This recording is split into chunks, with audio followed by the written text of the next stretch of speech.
moment, and then the opponent gets the map. So I think picking the map is pretty wise. Here we go. Sky Temple will be the last one here. Yeah, this is going to be the map pick of GLuck, in fact. So they chose first ban. Miracle did. I think comparing to Towers of Doom, I think Sky Temple is a better one for GLuck. Yeah, I mean, we saw that last game they snowballed it really quick, and I think they're going to look to do that again. This has not been about the soul lane for these teams at all, which is kind of funny. The last series wasn't really either, because we had Infernal, BOE, and Sky Temple, but they were all like really wonky games with KSV, where Rich was playing Dahaka, but not really playing it the way that you would expect. So I wonder, you know, today feels like a day where solo doesn't make that much of an impact, but I think tank play has been the deciding factor in this series. Yeah, oftentimes. Judy versus Milky Way Man. Judy's Garrosh oftentimes showing great timings here as Shimada Brother Band. This will be an easy gray main from Miracle. Yeah. That's why I said, man, you either get gray main or you get map pick. Like. Let's see. When Shimada Brothers were out, it was Uther ETC rotation oftentimes. They're going to keep it at that. They want ETC real bad before the ban phase. Yeah, you know, they're going to get it. And having one of the best days, too. And they got Uther. I feel great about GLuck's chances of closing the series out right now. This does not bode well for Miracle, too. Remember, this team was considered to be third best in Korea for a long time. That perception was changed in Phase 1 of 2017. In Phase 2, it was destroyed. No one had faith. Some feared they would fall to promotion matches. And now here they are. They had a great start, and they've shown some of their best play, I think, in 6 months in tonight's series. But I want to lose to GLuck. These are some of the points that are easier to get than points you could get against teams like KSV, Tempest, Ballistics later on. Yeah, they want to be in top 4. They want to make it into the Eastern Clash. They said that's their goal. Realistically, they said they're not even greedy going for that top 3. They want to go get that 4th place spot at least. Yeah, I mean, it's good enough. If you get top 4 in Eastern Clash and Korea wins, which, spoiler alert, they probably will, then you go to mid-season brawl too, potentially, if you get top 4. So that's the goal, right? Manubrok, Dahaka. So they Dahaka, got that global just like in game 3. Let's see how GLuck responds here, as they felt that super hard in game 3. They've also gotten Judy's hero, so GLuck can't ban that away. We saw bans on Garrosh and Anubarak. 2 bans on Garrosh, 1 ban on Anubarak. Only in game 2 did they not ban the tank. That's when he got Garrosh in game 2, and then now the Anubarak comes through. Tough to ban here, really. I was gonna say Stukov is like the strongest support ban, and that's what they're missing. So I think it's a easy ban, not a amazing ban. It's not a ban that destroys what Miracle is trying to do, but it's a safe one. For Miracle, then, what do you want to? Where do you want to go from here? Just the Junkrat? Honestly, given the success in game 2 of the Vala, I'd say ban Ariel. It's like the safest move. You prevent the Vala Ariel from happening, and you have no idea what direction DPS they're trying to go down. But given this exact scenario, basically in game 2. They went down the Vala Ariel, and they almost won with it. It looked really strong. Ban Blaze, though. It's a similar line of thinking. It was the same comp. I think it was less likely to hit the spot with the DPS, and Blaze has been more of a serum pick and has been saving him oftentimes. I think this is a smarter ban. Well, I don't like Tychus at all. You don't even know if they're running 1 DPS or 2 DPS. I don't think GLuck is thinking of running Tychus at all. No, I think this Tychus ban is really bad. They've shown no proclivity to run Tychus. You don't know if it's single DPS or double DPS. Tychus is a great ban if they already have a DPS. They do not. I think Vala Ariel is absolutely a consideration right now for this team. Almost no other team in the league would do it, but this team will, and they have already, and they showed great success with it. On a 2-lane map, it's a little bit different. They don't have a global, so it's a little bit tougher to pull this off, because your format isn't really a strict format. It's very far apart. You kind of end up with a 1-1-3. And so that Vala Ariel is a little bit tougher to dominate with. They're definitely thinking about it right now, though. Their only global choice was Dahaka, which is taken away by Miracle. Never played Falstad. Yeah, never played Falstad. Right Wing. Never played Illidan with Hunt. That's not their thing. Yeah. They used to be focusing on double support. Hey, ETC sustain. stage dive. No, they didn't do that either. No. I think Milky Way it's just auto like mosh pit, auto lock in mosh pit. That's the way to go. Arthas Wow, this time. Arthas. Rare Sauron Arthas, man. Past memories of Sauron on Arthas. Sad memories mostly. Yes. Lots of Bible thumbs. Lots of death only. Death in the soul lane. It's Death gonna in be the solo okay. lane. That's during the rotation down. He needs to. He's shown the ability to rotate slow, which is worrisome. Like, and also he does not. The thing is, he does not have his own escape. Bunker oftentimes was his escape or something else. Maybe he has to use Divine Shield onto Arthas, which is the worst case scenario. I think the problem with his solo laning today has been his lack of rotation, and that's been Blaze every time. And that's because his teammates have decided to take fights. Like, if he's in top lane and they're trying to invade blue side Siege Giants, they shouldn't be doing that if he's not there, right? Let's see this is something that might happen this game, or boss or something like that, where he's just not there. Let's see if they really change that shot calling in the middle of the series. If they improved in the middle of the series after 2 games, I would be amazed. But double global. See a Falstad here. This is going to be. Oh man. Okay, this is the invade Anub'arak comp. We saw this already from KSV. We saw this from Ballistics. You run the from Tempest, the Junkrat to finish this draft. But what you do with this comp is you do 1-1-3, but the 3 is not in lane per se. It's roaming around, invading, stealing Siege Giants, stealing Bruiser camps, things like that. So it's a risky comp, but it's worked on this map specifically. Only on this map we've seen this. Yes, and the boss control is a big one on this map. No Tyrael, no Holy Ground, so that Gust, along with the Cocoon, as I mentioned from Game 3 draft, where they brought in Zarya instead of Falstad, but this time they're going for that Mighty Gust plus the Cocoon to isolate one of the target and try to burst that down. It's going to be kind of similar to Game 1 how they play it, but a little bit less aggressive. And Rhaegar allows you a lot too. He's got great wave clear, and he works well with both Anub'arak and Dahaka. I like this comp a lot. Junkrat plus Jaina just feels like they needed something to play, like they needed a final hero, and they didn't have anything when Tychus was banned. Like, the Tychus ban looked bad to me, but perhaps the idea of the Tychus ban was actually correct, because the Junkrat doesn't really fit here, I feel. You were talking about maybe banning the Junkrat, so, you know, that's something that we knew Overlord was going to consider. But I didn't expect the Arthas pick. That's what really threw me for a curve. Like, the Blaze pick was stronger. The Vala Ariel pick seemed more likely. Yeah, because oftentimes they have to, the stronger the tank line has to be sustaining in the temple, on the temple. And Blaze with that sustain, I thought that could have been a great answer, but in this case, going to be Arthas. Let's see how improved Tessera's Arthas is making that rotation. So already this feels like Game 1, right? 4-man, they threaten the Watchtower with Dahaka. This time they don't actually get the kill, because they don't have Zarya, but nearly get the kill there, doing some extra damage, and they're just going to threaten, roam like a pack of sharks, a pack of wolves. I don't know what a gang of sharks, I don't know what that's called, maybe a lot of sharks together, but anyway. They roam around dangerously, okay, looking for kills, looking for objectives, while having a strong wave there, 2 global heroes. We saw this played by Tempest, I believe, with Sonya in the top lane, not Dahaka, but same rules apply.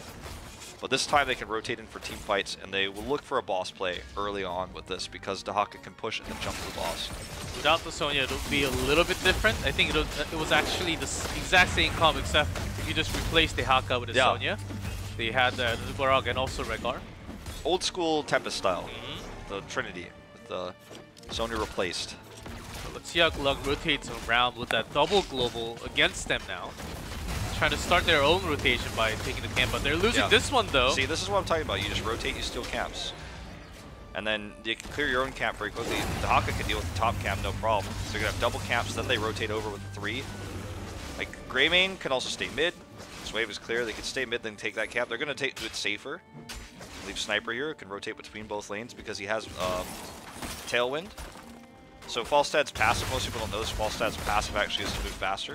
He's on the mountain, but he doesn't take damage, so he can actually rotate between mid and bot and miss 0 minions if done correctly. So he's going to do that while they take this camp. Actually, in fact, he's going to look for a lane swap. They're going to do the same thing they did in Game 1. 4-man the wall, kill it, then switch. Just like we saw in Game 1. Look, Dahaka's down there, Falstad's headed up. Yep, so the meantime, Miracle's got that extra camp available. Of course, they're behind in EXP just by slightly, but overall, getting that Dehaka weight up here.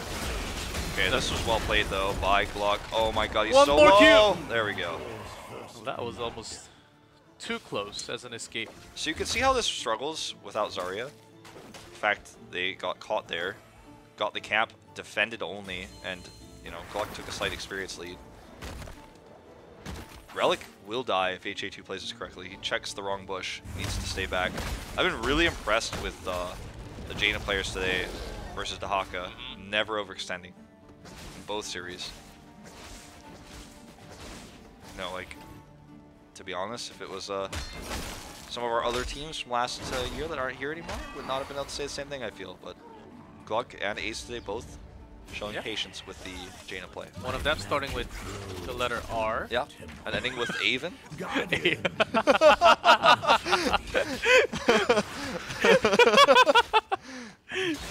Yeah. Oh, we never mentioned the name. Yeah, so no, it's okay. we never. Yeah, we're okay. The secret team nobody knows about Riblaven. Yeah, we never mentioned. Oh, I just mentioned it. Oh no. So with that, the contesting actually might lose double tempo as Jaina staying at the bottom because Vaulted has been pushing the, and there's the pressure on the bottom lane. Can always join into the mid tempo. Stun chain here. Milky Way has to play Smelt. Overlord wants some of that action, but he probably should back off. They're not gaining anything from this. They have to give this away.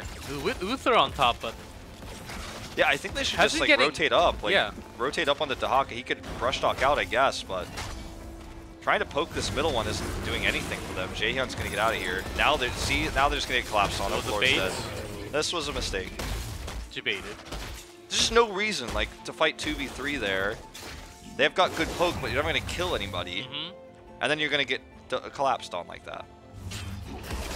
I do like that they left Jaina bot. They're really limiting what Falstad can do in terms of extra soak, but going in again, outnumbered versus these globals. HA2's here, Saron is going to get grabbed. Worst case scenario for Miracle. Also low on mana. There goes Gunza, but not enough damage. But they get basically a temple and a fourth, like 1.25 temples from this. Get an experience lead. And Miracle's going to look to, remember, make that early boss play with level 10. That is part of the plan, part of the goal. Gust will allow you that play. Yep, and GLuck, I think they should have been really pressuring into both temples at least.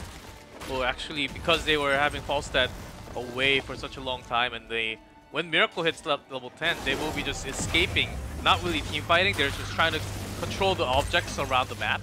Have that temple really, if they don't want to team fight, just lose that temple, but instead go for the boss or really push the lane onto the other side because they have double global in their hands. And insanely powerful pushing globals.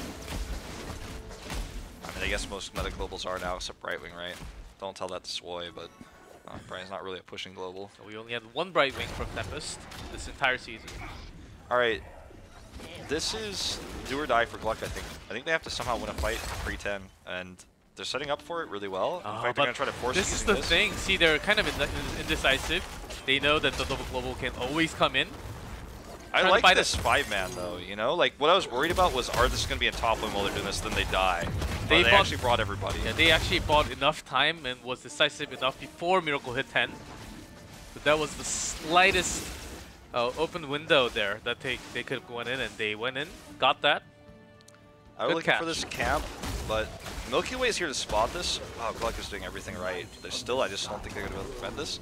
Okay, but Miracle doesn't have vision, so they back off. It's not a Noblesse invade per se, but that kind of presence of the tank, knowing that you don't have vision, knowing that 10's right around the corner, you can't take that fight anymore. That was, if Milky Way doesn't show his face, they lose boss. That was really well played. GLuck is behind, and I thought they would never be able to prevent boss, but they were able to do it. That was really smart decision making. Okay, finally, we have the Ring of Frost, as our observer is showing at the same time. They were looking for that big team fight. They're all going into that team fight. Miracle here. They have the guts. They can disengage. They can take the boss. Let's see if GLuck can force the team fight. Actually, can they? Well, they have to catch someone off guard. problem is that Falstad can come in at any moment with his Gust, but I like trying to force this, trying to force the Globals to come down and stop this push. Sure, Arthas is in mid, but like, are you really going to outrun him? He's already coming down. They're going to get the full shot to the Temple, extra soak. Didn't miss any soak during that. Minus like a little bit from top. And even if Miracle retakes, this is great for GLuck. GLuck just really, for lack of better words, I mean, they've just simply done everything right, pretty much. Yep. Still, look at that. Was when you have the shot call from Falstad that Arthas is coming down, that your squad as a Miracle, you just retreat. You don't have to fight here. As you lose the tempo, but meanwhile you're pushing top, you're pushing mid. You got that extra EXP, so it kind of evens out, and even more if you're getting all the objectives. Yeah, like Relic can clear this really fast. Basically, we saw like a picture-in-picture in the picture of the picture. PIP. Yeah. IP. It's crazy to me that with double global and this comp and the level lead that they had, Miracle's actually behind the structures. They're almost 2 forts down. Yeah, they got the tempo, but is it worth the trade when you can actually take the lead? I think they're trying to take a boss play, but it's rough, man. Mosh Pit's out there, you got Riptire, you have Gust, but I mean, you're playing with fire to try to secure that. Just because you have Gust doesn't mean you get it for free. It's tough. Like, they need to set up some sort of global flank where they get a pick. Maybe Falstad and Dahaka come down, they get a kill, then they can play for boss after that. If they play passively here, plays to the strengths of GLuck's comp, and then next thing you know, Miracle's in the late game where they can't do well. They pick this map. Actually, it was GLuck who picked this map. Yes. So never mind, I was going to say they picked this map for a reason because it's snowbally, but it was actually GLuck who picked it, so that statement's not true. Still, but back I mean, in open division. The truth is, like, if they go to late game, it's not their strength. So bottom line, what I'm trying to say. Yeah, still that's true. Late game at the end, you just have to fight at least once, or maybe they don't really have to fight with the rotation. Let's see how they want to handle this one. Falstad really. Okay, this is the gank I was talking about. On to Arthas, the Q does miss, but that's going to be more than enough damage. Does not really even need it. Yeah, forcing his heroic used as well. The team does come, but too late. That's what I'm talking about. That's Use your globals for a kill. Use the globals for a kill. Get that pick. Can't get boss with this, but should be able to control the temple. Maybe even get more picks. That's what Judy wants. Ping's coming down. He's going to back off. Well, that was one of the worst timing, right before the tempo phase. Yeah. Now Miracle has everything in their hands. Judy's just checking to make sure GLuck doesn't try to do a greedy boss, and they're going to control temples. And they only used one global, so they can actually control the temple and the boss because Dahaka can come down. They're going to have that pressure going to the bottom temple also. Milky Way is trying to release that pressure in the way by just warding himself. Finally, Miracle's doing a lot of damage with their globals, pushing down this fort. Mid fort's going to go down. So actually, Miracle for a second will take a structural lead. Cocoon onto EDC. Jaina's way too far away. Uther is coming. May just be a trade on the temple. As Dehaka, after that temple finishes, wait on hold. That was such a great cleanse, but the Mosh is again so well placed. Overlord doing the damage. Gust late here for Sniper. Ends up being a win for GLuck. Does he have barrel? Does have it, but the oh Overlord's going to go over the wall. He wants to trade it. He concusses himself again. Overlord. What a play coming out from that player right now. That's a pro gamer play right there. Was going to be a kill anyhow, but still, that was cool. Dahaka's pushing the keep wall, so it's not all good for GLuck, but yeah, I mean, they turned the situation from a bad one to a great one with just some good concussive mind play after the Mosh. And Milky Way, like, he has to be the MVP if they win the series. Yes. I mean, this guy has been, in every way, shape, and form, the savior of every wrong team fight, the initiator of every great team fight. Finished his quest. I mean, look at this guy. Just adding something, adding. Oh, like 11:22 is not the greatest time, but look, he got it eventually. You know. 11:35 prog rock. Okay, pretty good. Yeah, he wasn't looking. He wasn't looking for those globes. You know. Let's cut him some slack. He's the MVP. Come on. Just adding any more reasons that you can find on the screen. Yes. But still, that was even without Jaina. Jaina joined in late in the late team fight. They were winning it even before because of that mosh pit. Falstad was locked away. No Gust available. Cocoon was already used for. I think that was a really early Cocoon. For not much of a reason, they actually gave time for Uther to come up in a way. Yeah. So that was one of the a bad Cocoon there, but let's see how they use it later on. Cocooning Uther seems like the best idea. It's such an even game here. This reminds me of the BOE game. Where, like, you could definitely go either way. Some more Junkrat shots here to finish off this fort. Some more Junkrat shots to finish off this fort. Minions are going to get it. It's fine. All right, look at Saron's positioning here. Oh, that was some unified dodging right there from Goons on HA2. Going aggressive. As what I was expecting from GLuck, I was expecting them to be out-rotated and outplayed by the global rotations, because back in open division, barely any team can rotate like this, having globals. It is not really close to HGC Korea at all, because they're not as experienced. They can't really maximize their global potential with the Haka Falstad, but here, they know exactly what to do to compete against it. They did, but right now, this is the first time they're really struggling to permanent damage. Like, Sniper is on the keep wall, and he's already destroyed the keep wall. I should correct myself.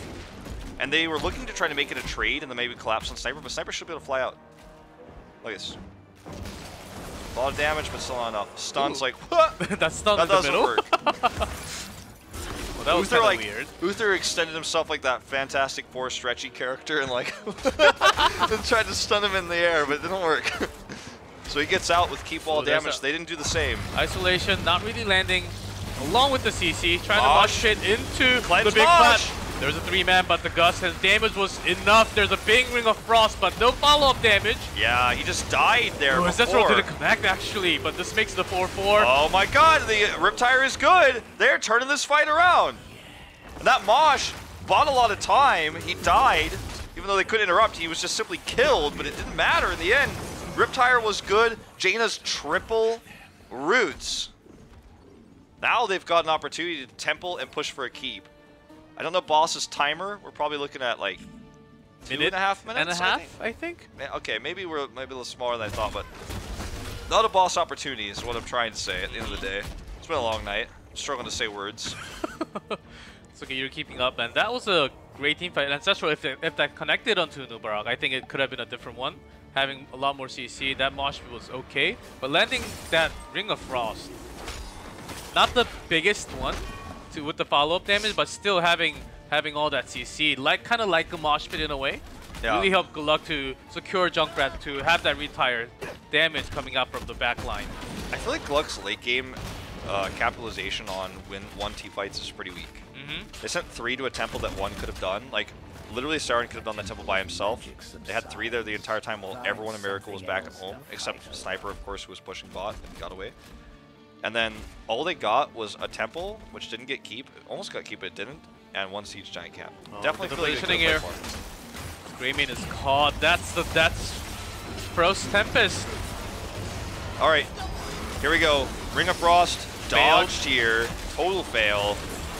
Okay, but so much damage coming out from the Riptire. That's the first kill onto a Nubarak. Judy's dead. There was in the Cocoon. This may just be it, as GLuck has 20. Ancestral does connect by 4v5 here. As Greymane is going for the kill. Not only 1, onto 2. Can Overlord get away with the second mine here? Does he have one? Doesn't look like it. He goes down, doing some damage as he dies, but Gunza gets out. It looks like this fight is won by Miracle just slightly. GLuck gets 20 right towards the end of it. Dude, that was 30, but against 20. One of the best Miracle fights. Yeah. We've seen Cocoon the timing was crazy, but the Ring of Frost was basically a fail there. Didn't really connect with anything, but having Uther out, Divine Shielding Jaina right after they had the chance. Cocoon, timings are a little bit off of Miracle really having that coming in with just Greymane diving in. Saw that angle pretty nicely. I think Miracle can make a boss play. Milky Way's there, but there's Mosh Pit. There's Mosh Pit. That will be the big tool. He's just going to try to Noblesse invade this, but no one's buying the bait. There's no DPS here. Gus in 3 seconds. Yeah, there's no DPS here. They can't do this. Are they crazy? This could cost them They are crazy. They are They're crazy. Going in. Literally, Miracle is not even interested. Look at this Mosh! The boss gets the assist stun! Are you kidding me? Way too early of a Gus, too. Are they going to get this 3v5? I don't know. Saron's up here. Divine Shield coming through. No DPS though. There's a Divine Shield. The Haka is gone. They steal the boss. No way. Gunza can't go in. The Beatles. No way. This happened. This actually happened. I cannot believe what we just saw. No Junkrat, no Jaina. 3v5. That just happened.